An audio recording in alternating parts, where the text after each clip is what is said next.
जय हिंद। तो आज इस वीडियो में हम क्लास 10th के ज्योग्राफी का बहुत ही इम्पोर्टेंट चैप्टर यूनिट 1 का ई यानी अंग नंबर एक्सरसाइज शक्ति एवं ऊर्जा संसाधन को देखने वाले हैं। तो सबसे पहले हम चैप्टर का नाम समझते हैं, उसके बाद हम चैप्टर में आगे बढ़ेंगे।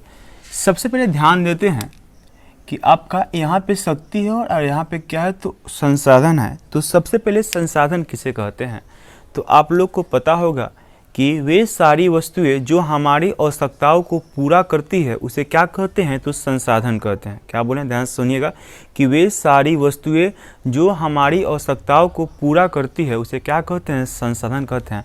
आप भी एक संसाधन है, मैं भी एक संसाधन हूँ। आप जिस फ़ोन में इस वीडियो को देख रहे हैं वो भी एक संसाधन है। मेरे हाथ में मार्कर है, यह भी एक संसाधन है। मैं माइक यूज कर रहा हूँ, यह भी एक संसाधन है। एक यह बोर्ड है जिस पर मैं लिख रहा हूँ, यह भी एक क्या है, तो संसाधन है। मतलब कि दुनिया का वे सभी वस्तुएं जो हमारी आवश्यकताओं को पूरा कर सकती है उसे क्या कहते हैं, तो संसाधन कहते हैं। और यहाँ पे एक नया टॉपिक जुड़ा, शक्ति, अर्थात शक्ति को हम दूसरे भाषा में ऊर्जा भी कह सकते हैं। यह टॉपिक इम्पोर्टेंट है, तो ध्यान से वीडियो को देखिएगा। तो सबसे पहले समझते हैं कि ऊर्जा होता क्या है। क्या है बुआ कि ऊर्जा होता क्या है, तो एकदम साधारण से समझ रखिएगा कि कार्य करने की क्षमता को क्या कहते हैं, तो ऊर्जा कहते हैं। क्या कहते हैं, कार्य करने की क्षमता को क्या कहते हैं, तो ऊर्जा कहते हैं। अर्थात क्या है, आपके अंदर कितनी ऊर्जा है कि आप किसी काम को किस तरीका से कर रहे हैं। ध्यान रखिए क्या बोल रहे हैं कि आपके अंदर जितनी ऊर्जा रहेगा उतने काम को आप कर पाएंगे। जैसे सपोज करो कि कोनो लड़का होगा तो क्लास में कोनो 10 घंटा पढ़ता है, कोनो 5 घंटा पढ़ता है, कोनो 2 घंटा पढ़ता है, तो सबसे अधिक ऊर्जा केकरा में है, जो 10 घंटा पढ़ता है। उससे कम जो 3 घंटा पढ़ता है, उससे कम जो 2 घंटा पढ़ता है। मतलब समझ में आ रहा है कि कुछ तो है कि वो ज़्यादा काम कर रहा है, कुछ तो है कि वो कम काम कर रहा है। तो जवन चीज़ से वो ज़्यादा काम कर रहा है, जवन चीज़ के कमी के कारण वो कम काम कर रहा है, इसी को क्या बोलते हैं बुआ, तो इसी को बोलते हैं आपका ऊर्जा। तो आइए, तो आप लोग समझ गए होंगे किसी भी वस्तु या किसी भी व्यक्ति या किसी चीज़ के आप जो काम करने की जो क्षमता होता है, मतलब किसी भी वस्तु का या किसी भी व्यक्ति का जो काम करने की क्षमता होता है उसी को क्या कहते हैं, तो उसी को कहते हैं आपका ऊर्जा या एनर्जी कहते हैं। आइए समझते हैं। तो अब एनर्जी हो गया, तो एनर्जी कोनो ना कोनो पदार्थ से तो प्राप्त होता होगा ना, तो उसी को हम बोल सकते हैं सोर्स ऑफ एनर्जी या एनर्जी के ऊर्जा का स्रोत। सोर्स ऑफ एनर्जी या ऊर्जा का स्रोत। तो समझिए कि ऊर्जा का स्रोत किसे कहता है। उन्होंने बोलेंगे कि जिस पदार्थ से हमें ऊर्जा की प्राप्ति होता है। क्या बोलेंगे, ध्यान समझिएगा कि जिस पदार्थ से हमें क्या होगा, तो ऊर्जा की प्राप्ति हो जाएगा, उसी पदार्थ को कथी कहेंगे, तो ऊर्जा का स्रोत कहेंगे। क्या बोले हैं कि जिस पदार्थ से ऊर्जा की प्राप्ति होती है उस पदार्थ को क्या कहते हैं, तो ऊर्जा का स्रोत कहते हैं। ऊर्जा का स्रोत है, मैंने यहाँ पर कुछ एग्जाम्पल्स लिख रखे हैं, जैसे कोयला, पेट्रोलियम, प्राकृतिक गैस। आप और सारे एग्जाम्पल ले सकते हैं, जैसे आप खनिज ले लीजिए। यह भी क्या है, तो आपका ऊर्जा का स्रोत है जो हमें क्या प्रदान करती है, ऊर्जा प्रदान करती है। तो उम्मीद कर रहा हूँ कि आपको ऊर्जा और ऊर्जा का स्रोत को समझ में आ गया होगा। ठीक है, चलिए आगे समझते हैं बुआ, ध्यान दीजिए। तो अब है कि ऊर्जा या शक्ति संसाधन कितने प्रकार के होते हैं। ऐसे आपके बुक में ऊर्जा और संसाधन को बहुत प्रकारों में बांटा गया है। तो मेनली जो इंपॉर्टेंट है उस पर समझते हैं।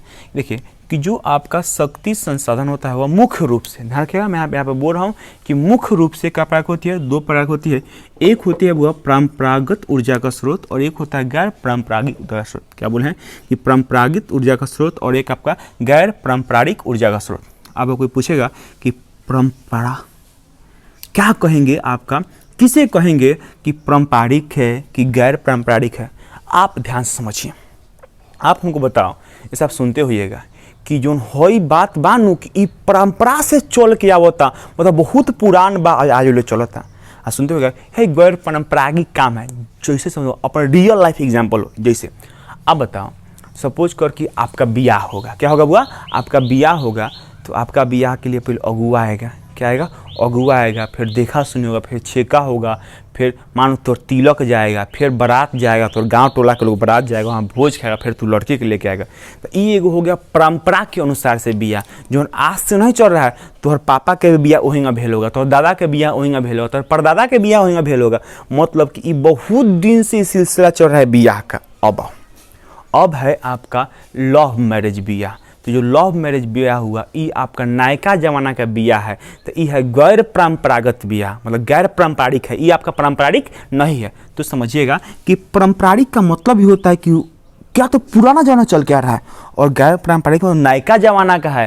तो समझ, तो कोई पूछे पारंपरिक ऊर्जा स्रोत किसे कहेंगे, तो ना बोलेंगे होगा कि वैसन ऊर्जा के स्रोत जो पुराने जमाने से, ध्यान समझेगा, बोलेंगे कि वैसा ऊर्जा के स्रोत जो पुराने जमाने से चलता आ रहा है उसे क्या कहते हैं, तो पारंपरिक ऊर्जा का स्रोत कहते हैं। और वैसा ऊर्जा का स्रोत जो नयका मतलब नया अभी तत्काल में वो ऊर्जा से प्राप्त हो रहा है उसे क्या कहेंगे, तो गैर पारंपरिक ऊर्जा स्रोत कहेंगे। एग्जाम्पल देखते हैं बुआ कि पारंपरिक ऊर्जा स्रोत के एग्जाम्पल हो जाएगा कोयला, पेट्रोलियम, प्राकृतिक गैस, खनिज ईंधन। देखिए कि कोयला, पेट्रोलियम, प्राकृतिक गैस, खनिज ईंधन, मतलब समझो कथी है कि जो पारंपरिक वहाँ कथी कहते हैं, तो ध्यान समझो क्या कर रहे हैं कि हई बहुत पुरान से चल के आवता है। देख कोयला आज से यूज हो रहा है, बहुत पुराना यूज हो रहा है। पेट्रोलियम आज से नहीं, बहुत पुराना जमाना से यूज हो रहा है।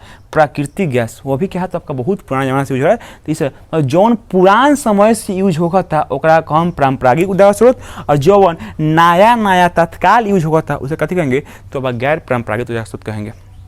तो उम्मीद कर रहा हूँ कि ये सारी बातें आपको समझ में आता होगा। तो मिलते हैं अगले वीडियो में, तब तक के लिए जय हिंद।